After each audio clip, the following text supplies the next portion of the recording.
tikangovapa ivo vaitozviziva jesu kuti hatizvigoni, saka uyai nazvo kwandiri inini, ivo votipa zvavo zvakareruka. Saka dai Mwari vakationera nyasha tikadzidza izvozvo, kusadengezera zvaitawa naZidhorani, munhu wapinda mubhazi musiti wotora zvemutundo wake wese pamusoro, iwe apa akuremewa. Saka tikangoziva kuti kuna baba vedu vatinotorera zvose zvinenge zvichirema zvinotiitira zvakanaka.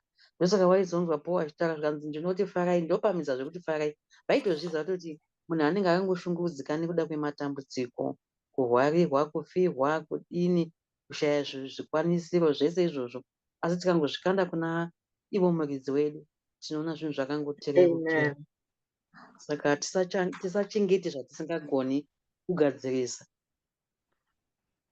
Nhamo inouya but haugoni kuigadzirisa. Saka